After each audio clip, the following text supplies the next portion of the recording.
بسم الله الرحمن الرحيم. يسر قناة الطائفة المنصورة التونسية أن تقدم لكم دورة الشيخ ربيع السنة التأصيلية الخامسة، ونسأل الله تعالى أن ينفع بها الجميع، وجزاكم الله خيرا. يا أيها الذين آمنوا كتب عليكم الصيام كما كتب على الذين من قبلكم لعلكم تتقون. بسم الله الرحمن الرحيم. الحمد لله رب العالمين، وأصلي وأسلم على من بعث ربي رحمة ونورا وهدى العالمين، عليه وعلى آله وصحبه وأهل بيته أفضل وأتم وأزكى وأعظم تسليم إلى يوم الدين. اللهم إن أسألك فلاحا باليد والقول والعمل يا رب العالمين.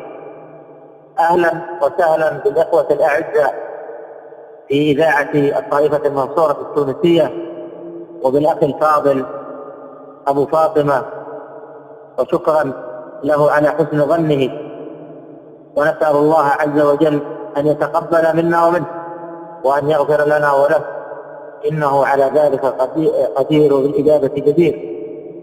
أيها الإخوة الأعزاء، موضوع كلمتنا لهذه الليلة بعنوان محبطات الأعمال في رمضان. ونحن نعلم أن شهر رمضان شهر الأعمال الصالحات، شهر مليء بالرحمة والمغفرة وقرب الإنسان إلى الله سبحانه وتعالى في يومه وليلته. وهذا من حكم الصيام، فالصوم يكبح الشهوات ويقرب الإنسان من الله سبحانه وتعالى. وهذا ملاحظ، فتجد أن الناس جميعهم في شهر رمضان حريصون كل الحرص على الأعمال من فرائض ومستحبات، تجدهم سارعون هذه الأعمال، ويرجون من الله سبحانه وتعالى أن يتقبلها منهم وأن يغفر لهم، وقبل ذلك أن يعينهم عليها. ولعلنا نتكلم كما قلنا في محبطات الأعمال في شهر رمضان. والأعمال في شهر رمضان وغير رمضان تحبط أولا بالشرك بالله سبحانه وتعالى. أهل الإشراك، أهل الشرك بالله سبحانه وتعالى، أعمالهم مردودة فاسدة حابطة لا تقبل منهم يوم القيامة. ودليل ذلك قول الله تعالى: ولو أشركوا لحبط عنهم ما كانوا يعملون. فأعمال المشركين مردودة عليهم لا تقبل. وكذلك مما يحبط العمل الرياء. الرياء يحبط الأعمال وينقص أجورها. فإن كان الرياء في أصل العمل بأن يقوم ويصلي مراعاة للناس، فهذا يحبط العمل كامل وترد صلاته كاملة. وإن كان الرياء طرأ طارئ في نصف العمل بأن حسن صوته أو حسن صلاته، فنقول يحبط من عمله ما دخل فيه الرياء.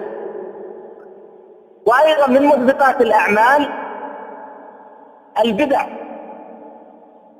في العبادات.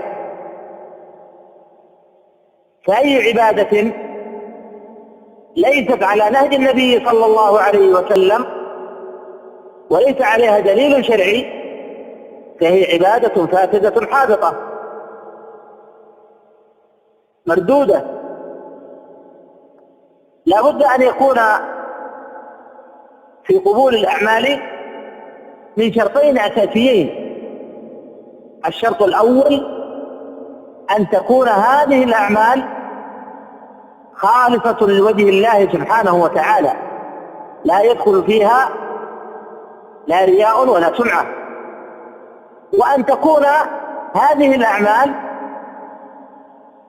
موافقة لهدي النبي صلى الله عليه وسلم. فإن كانت غير موافقة لهدي النبي صلى الله عليه وسلم ردت على صاحبها ولا كرامة. من عمل عملا ليس عليه هدينا فهو رد، من عمل عملا ليس عليه أمرنا فهو رد، كما جاء عن عائشة في الصحيح. وسوء البدع في الصوم وفي رمضان ما يفعله بعض المبتدعة من تأخير الإفطار حتى تخرج النجوم. هذه بدعة من البدع تحبط العمل. لا بد أن يكون العمل الصوم موافقا لهدي النبي صلى الله عليه وسلم من طلوع الفجر الثاني إلى غروب الشمس. فمن ابتدع شيئا وادعى أنه من دين الله سبحانه وتعالى فأمره مردود عليه وبدعته تفسد عمله. هذه من الأعمال التي تحبط، أو هذه من الأشياء التي تحبط الأعمال وتردها.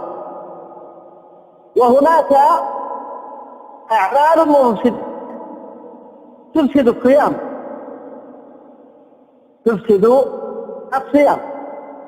من ذلك الجماع في نهار رمضان، وهذا أعظم المفطرات وأكبرها إثما. فمن جامع في نهار رمضان عامدا مختارا فقد أفسد صومه، أنزل أو لم ينزل، وعليه التوبة وإتمام ذلك اليوم والقضاء والكفارة المغلظة. إذا أي جاء من محبطات الأعمال، وأعظم عمل في رمضان الصيام فهو يحبط الصوم. فمن جامع في نهار رمضان عامدا مختارا فقد أفسد صومه. ودليل ذلك أن رجلا جاء إلى النبي صلى الله عليه وسلم فقال: هلكت يا رسول الله. قال: وما أهلكت؟ قال: وقعت على امرأتي في رمضان. قال: هل تجد ما تعتق رقبة؟ قال: لا. قال: فهل تستطيع أن تصوم شهرين متتابعين؟ قال: لا. قال: فهل تجد 65 مسكينا؟ قال: لا. الحديث عند البخاري. البدع يفسد الصوم، ومن جامع كما قلنا سواء نزل أو لم ينزل فعليه التوبة وإتمام ذلك اليوم والقضاء والكفارة المغلظة. الأمر الثاني الاستمناء، وهو إنزال المني باليد. والدليل ما جاء في الحديث القدسي عن الصائم أنه يترك طعامه وشرابه وشهوته من أجله، والشهوة هنا إنزال المني. فمن استمنى في نهار رمضان وجب عليه أن يتوب وأن يمسك بقية يومه وأن يقضيه بعد ذلك. ونعلم أن الاستمناء حرام في رمضان وفي غير رمضان. ومن مفسدات الصوم الأكل والشرب عمدا عن طريق الفم أو عن طريق الأنف، فهو كذلك الأكل كما يدخل عن طريق الفم. ويلحق بالأكل والشرب الحقن المغذية التي استغنى بها عن الطعام والشراب، وأيضا حقن الدم، كلها مما تفسد الصوم. ويفسد الصوم الحجامة، يقول النبي صلى الله عليه وسلم: أفطر الحاجم والمحجوم. يفسد الصوم التقي والعمد، يقول النبي صلى الله عليه وسلم: من درعه القيء فليس عليه قضاء، ومن استقاء عمدا فليقضي. يعني من غلبه القيء ليس عليه شيء، لكن من استقاء عمدا عليه القضاء. وأيضا يفسد الصوم للمرأة دم الحيض والنفاس، يقول النبي صلى الله عليه وسلم: أليس إذا حاضت لم تصلي ولم تصم؟ فمتى رأت المرأة دم الحيض والنفاس فقد فسد صومها، ولو كان قبل غروب الشمس بلحظة، ولو كان قبل غروب الشمس بلحظة. إذن عندنا أمور تفسد الأعمال وتحبط الأعمال كلها، وهي ماذا؟ الإشراك بالله سبحانه وتعالى، والرياء، والبدعة. هذه من الأمور التي تحبط الأعمال، سواء كانت في رمضان أو في غير رمضان، سواء كان هذا العمل في رمضان أو في غير رمضان. فمن أشرك بالله سبحانه وتعالى أو كان مشركا بالله سبحانه وتعالى عمله فاسد مردود لا يقبل منه. وكذلك من كان يراعي في الأعمال فنقول أن عمله فاسد باطل إذا كان في أصل العمل. وأيضا يفسد البدعة، البدع التي تزيد في العبادة وتنقص من العبادة، هذه أيضا مما تفسد العمل. والواجب على الإنسان أن صالح مقصده العمل إلا بعلم. العمل لا يقبل إلا بعلم، لابد الإنسان أن يتعلم التوحيد وما يضاده من الشرك والخرافات، ويتعلم العبادة شروطها وأركانها وواجباتها وسننها حتى تكون عبادته صالحة تامة. أيضا يفسد الصوم ويفسد العبادات النية، إذا كانت النية غير صحيحة يفسد معها العمل. إنما الأعمال بالنيات، إنما الأعمال بالنيات.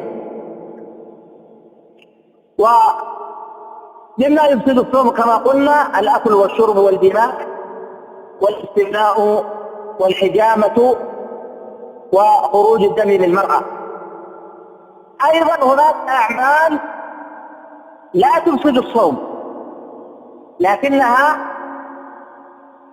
تنقص الأجر، وهذا المرء يتجنبها سواء كان في رمضان أو في غير رمضان. هي لا تقول أنها من مفسدات الصيام، لكنها من ماذا؟ مما ينقص معها الأجر، من ذلك الغيبة والنميمة وفحش القول والخصام والمجادلة. هذه أمور ينقص معها خلق المرء، وينقص معها أدبه، وينقص معها أجره وعبادته. الصائم لا بد أن يكون حليما صابرا، لا بد أن يظهر الصيام على أخلاقه. يتجنب هذه الأمور سواء كان في رمضان أو في غير رمضان. كعن أبي هريرة رضي الله تعالى عنه قال قال النبي صلى الله عليه وسلم: الصيام بالنفس، فلا يرفض، إذا كان صوم أحدكم فلا يرفض ولا يفسق ولا يجهل، وإن امرؤ قاتله أو شاتمه فليقل إني صائم. وهذا الدواء يقول إني صائم، ويسأل الله عز وجل المعونة وأن يجمله بأحسن الأخلاق، وأن يكون صابرا محتسبا، وعليه أن يشتغل بالأعمال الصالحات، يشتغل بقراءة القرآن، يشتغل بالصلاة، بذكر الله سبحانه وتعالى، بمساعدة المحتاجين، بالتعليم، بالنصح، بالإرشاد، بمساعدة أهل بيته. هذه الأشياء التي يغفل عنها الناس، تجد كثيرا من الناس جالس في بيته لا يشغل نفسه لا بصلاة من النوافل ولا بقراءة القرآن، ولا يشغل نفسه بمساعدة أهله، فهم في حاجة إلى المساعدة وهم حتى يعانون على ما يجدون من مشقة في هذا الشهر المبارك. نسأل الله سبحانه وتعالى أن يكتب عنا وعنكم ما يبطل أعمالنا وينقصها، وأن يكتب لنا ولكم تمام الأعمال وكمالها، وأن تكون أعمالنا مقبولة تامة نؤجر عليها بأحسن الأجور. نسأل الله عز وجل أن يرحمنا برحمته ويغفر لنا. أسأل الله تعالى أن ينفع بها الجميع، وجزاكم الله خيرا.